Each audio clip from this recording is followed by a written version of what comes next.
नमस्कार, स्मार्ट रेसिपीत आपलं खूप खूप स्वागत आहे। आज आपण पाहणार आहोत ओल्या तुरीच्या दाण्याचे कचोरी। हे कचोरीसाठी मी हे मैदा घेतला, या वाटीनं 4 वाटी मैदा घेतला आणि अर्धी वाटी तेल घेतलं। हे मोहनासाठी व्यवस्थित आहे। थोडंसं मीठ टाकायचं,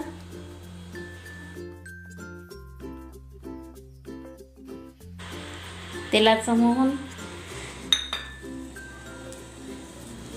आणि छान मैद्याला असं लावून घ्यायचं। पूर्ण मैद्याच्या कणाले तेल असं चांगलं हे झालं पाहिजे, मिक्स झालं पाहिजे, त्यामुळे कचोरी खस्ता होते।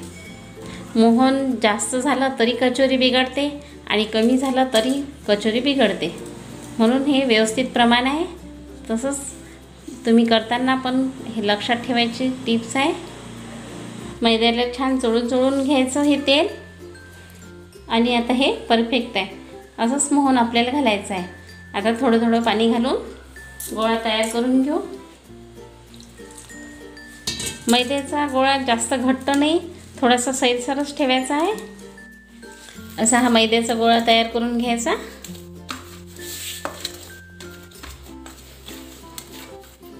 आणि झाकण ठेवून रेस्टसाठी ठेवून द्यायचा। 20 मिनिटं हे असाच राहू द्यायचा। आता आपण सारणाची तयारी करू।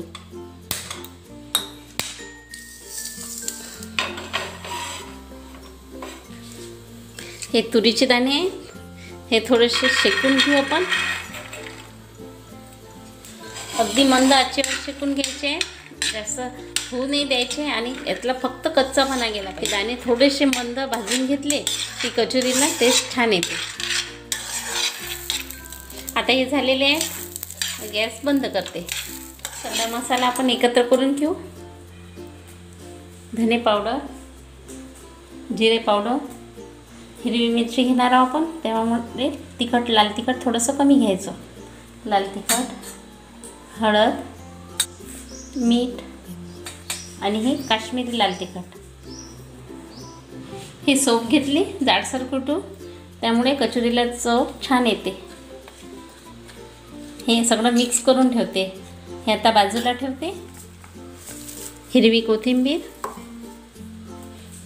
हे लसूण आहे, हे मी जाडसर कुटून घेतलं होता, अद्रकचा तुकडा आणि 3 हिरव्या मिरच्या।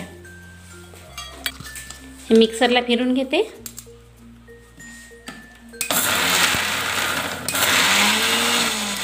हे मिक्सरमधून काढून घेतलं, हे एका ताटात काढून घेते। हे ताटात काढून घेतलं। आता हे जे दाणे आहेत हे थंड झालेले आहेत। आता मिक्सरमधून थोडेसे भरडसारखे काढून घेऊ, ब्रेकनं मिक्सर फिरून। असं जास्त बारीक नाही काढायचं, जाडसर काढायचं। हे तुरीच्या दाण्याचे जाडसर भरड काढून घेतली। आता हे ताटात काढून घेते। असं हे सांबार दाणे मिक्सरमधून काढून घेतले।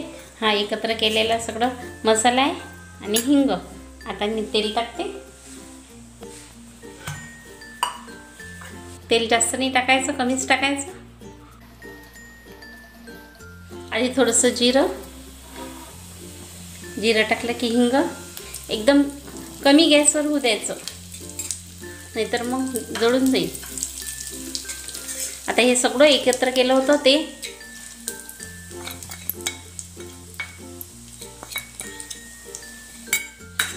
मंद आचेवर होऊ द्यायचं। याच्यात 4 चमचे बेसन,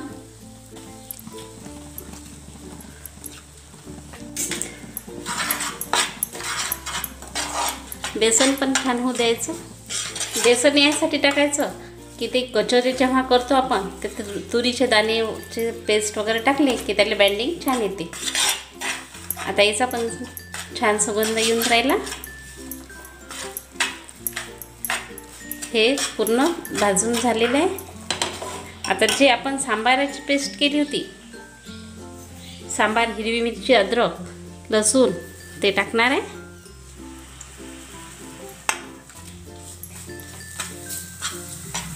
आता हे दाणेची भरड, असं सारण बनवलं तर कचोऱ्या टेस्टी लागते। थोड्या थोड्या वेळानं परतत राहायचं.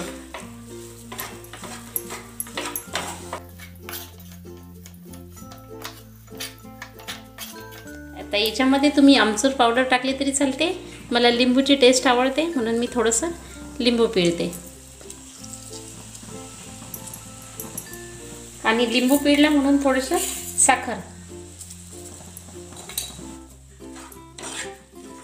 अजून हे 2 मिनटं असंच होऊ दे. आता हे पूर्णपणे झालेलं आहे. आता थंड करायसाठी एका ताटात काढून घेते. गॅस बंद करते.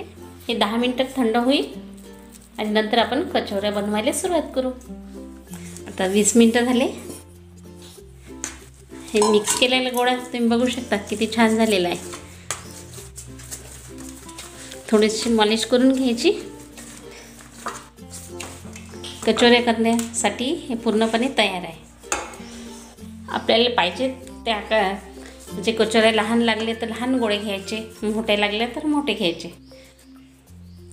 तर मी एवढ्याला हे गोळे तयार करून ठेवते.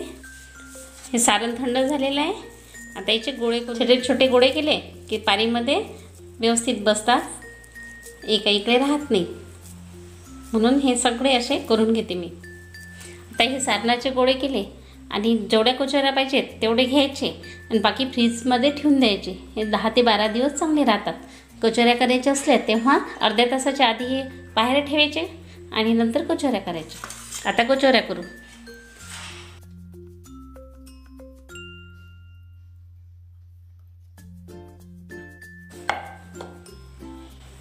हाताने केले तरी चालते किंवा पोळपाटावर लाटू शकता. आणि हा छोटासा गोळा घ्यायचा दुसरा आणि तो मधात प्रेस करायचा, त्यामुळे कचोरी छान होते. आता एक गोळा घेतला आणि ही कचोरी बंद कर. हे असं भरून घेते आणि राहिलेला मैद्याचा गोळा काढून टाकायचा.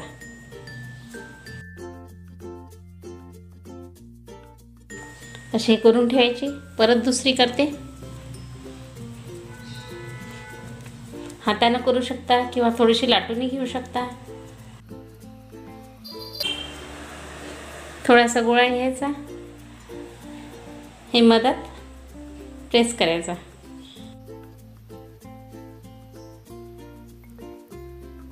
हे बंद करून टाकायचं.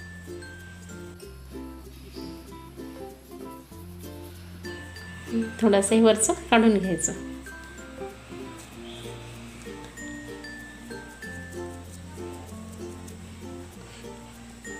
अजून एक बनवते.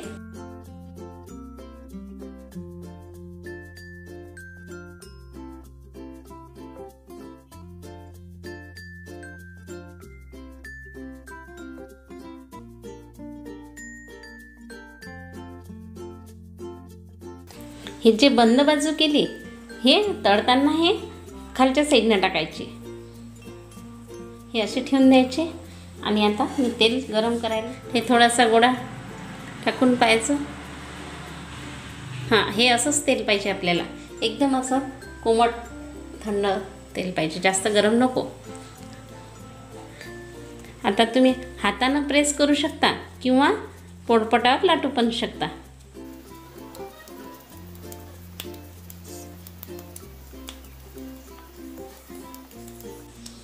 हे जे बंद केला होता आपण सारण भरताना ती साईड खालून टाकायची, अशी खालची साईड घ्यायची.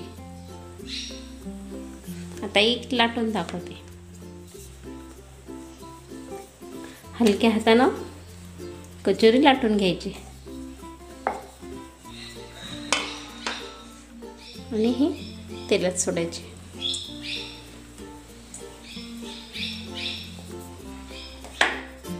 लहान मोठ्या ज्या आकाराच्या आवडत असेल त्या आकाराच्या करू शकता.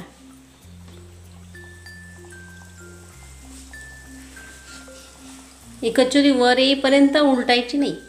हे थोडंसं हलक्या हातानं फिरवायचं, उलटायची नाही पूर्ण वर आल्याशिवाय.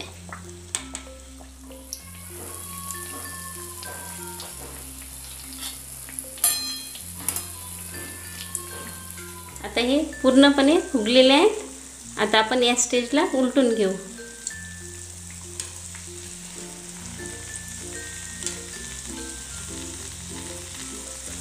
आता आपल्याला गॅस थोडासा जास्त करायचा आहे, थोडा वाढवायचा आहे. खूप छान कचोऱ्या फुललेल्या आहे. कचोरीला मस्त कलर आलेला आहे, सोनेरी कलरचं झालेलं आहे. आता हे तयार आहेत. थोडंसं एक वेळ परत आपण पाहू, अजून होऊ द्यायचे काय तर.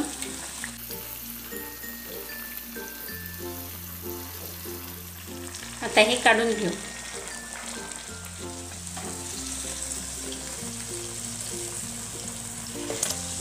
किती खस्ता झालेली आहे, छान दिसत आहे, तुम्ही बघू शकता.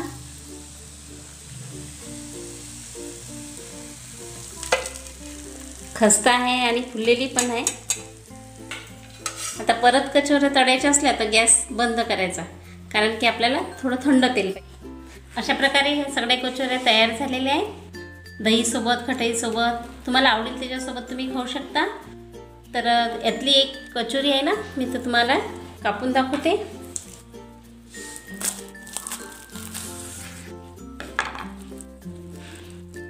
बघू शकता किती क्रिस्पी झालेली आहे. तुम्हाला जर असेच नवीन व्हिडिओ पाहायचे असतील तर माझ्या चॅनलला सबस्क्राईब करा. आणि हा पदार्थ तुम्हाला आवडत असेल तर माझ्या व्हिडिओला लाईक करा आणि तुम्ही करून बघा कसे झाले ते मला सांगा.